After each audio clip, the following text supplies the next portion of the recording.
بسم اللہ الرحمن الرحیم۔ آج میں آپ کو نماز جنازہ کے متعلق مسائل عرض کروں گا۔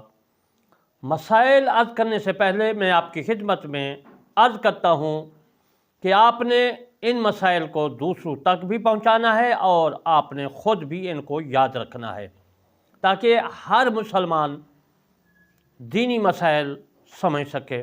اور جو مسائل میں عرض کر رہا ہوں اور کرتا رہتا ہوں، چینل جو میرا بنا ہوا ہے کرمانی ٹی وی 3 اس پر، اور کرمانی ٹی وی اس پر میں قرآن مجید فرقان حمید کی تفسیر بیان کر رہا ہوں۔ میرے دوستو، ناچیز بندہ علامہ طالب حسین کرمانی، بستی یاسر آباد، چاک مغل، تحصیل میلسی، ضلع وہاڑی، صوبہ پنجاب، پاکستان سے عرض کرتا ہوں کہ یہ دنیا جو ہے یہ چند دن کی ہے، اس میں ہم نے عبادت ہی کرنی ہے، باقی رزق حلال بھی کھلانا ہے، کھانا ہے، ساتھ ساتھ دنیا میں بھی رہنا ہے میرے دوستو۔ اور عبادت کے لیے مسائل ہونا، قرآن کریم کو یاد کرنا، ان پر عمل کرنا اور ان پر پورا عمل کرنا فرض ہے۔ اب میں آپ کو مسائل عرض کرتا ہوں۔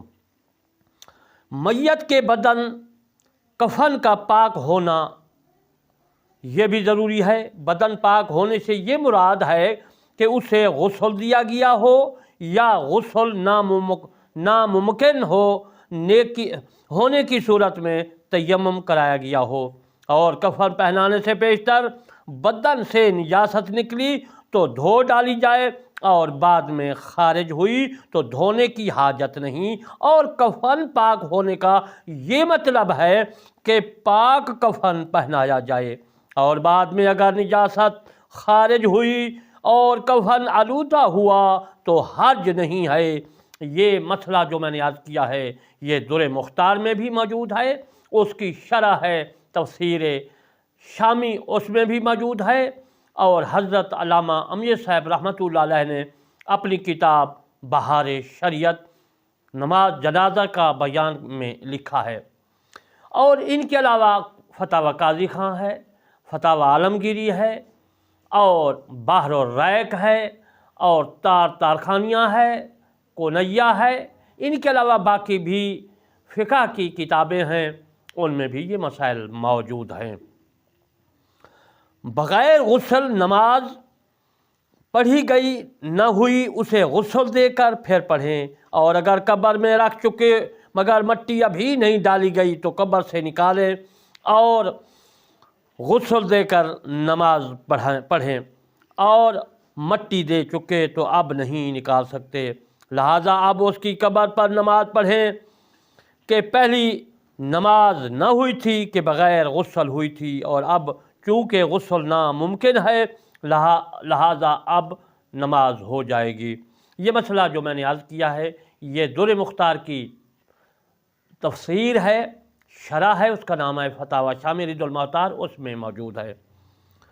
میرے دوستو، جنازہ کا وہاں موجود ہونا یعنی کل یا اکثر یا نصف ماہ سر کے موجود ہونا، لہذا غائب کی نماز نہیں ہو سکتی۔ فقہ حنفی میں ہے، حضور صلی اللہ علیہ وسلم نے نماز پڑھائی ہے غائب کی، تو ہمارے فقہ نے جو لکھا ہے، فقہ کرام نے فقہ کی کتابوں میں، کہ غائب کی نماز نہیں ہو سکتی۔ جنازہ زمین پر رکھا ہوا ہونا یا ہاتھ پر ہو مگر ہو، اگر جانور وغیرہ پر لدا ہو نماز نہ ہوگی۔ جنازہ مصلی کے آگے قبلہ کو ہونا، اگر مصلی کے پیچھے ہوگا نماز صحیح نہ ہوگی۔ اگر جنازہ الٹا رکھا یعنی امام کے داہنے میت کا قدم ہو اور پھر تو نماز ہو جائے گی، مگر قصداً ایسا کیا یعنی جان بوجھ کر ایسا کیا تو پھر گناہ گار ہوئے۔ یہ مسئلہ در مختار اور بہار شریعت میں موجود ہے۔ اگر قبلہ کے جاننے میں غلطی ہوئی یعنی میت کو اپنے خیال سے قبلہ ہی کو رکھا تھا مگر حقیقتاً قبلہ کو نہیں، تو موضع تحری میں اگر تحری کی نماز ہوگی ورنہ نہیں ہوگی۔ یہ مسئلہ بھی در مختار اور بہار شریعت میں موجود ہے۔ میرے دوستو، میت کا وہ حصہ بدن جس کا چھپانا فرض ہے، چھپا ہونا میت امام کے محاذی ہو، یعنی اگر ایک میت ہے تو اس کا کوئی حصہ بدن امام کے محاذی ہو، اور چند ہوں تو کسی ایک کا حصہ بدن امام کے محاذی ہونا کافی ہے۔ یہ مسئلہ بھی فتاوی شامی میں موجود ہے۔ نماز جنازہ میں 2 رکن ہیں: 4 بار اللہ اکبر کہنا، قیام بغیر عذر بیٹھ کر یا سواری پر، نماز جنازہ پڑھی نہ ہوئی اور اگر ولی یا امام بیمار تھا اس نے بیٹھ کر پڑھائی اور مقتدیوں نے کھڑے ہو کر پڑھی، نماز جنازہ ہو جائے گی۔ یہ مسئلہ در مختار اور فتاوی شامی میں موجود ہے۔ نماز جنازہ میں 3 چیزیں سنت مؤکدہ ہیں: اللہ عز و جل کی ثنا، نبی صلی اللہ علیہ وآلہ وسلم پر درود، میت کے لیے دعا۔ نماز جنازہ کا جو طریقہ ہے انشاءاللہ میں پھر عرض کروں گا، اور بیان کرنے سے ختم کرنے سے پہلے میں آپ کی خدمت میں عرض کرتا ہوں، ان مسائل کو آپ نے ضرور ہر انسان کے کان میں پہنچانا ہے۔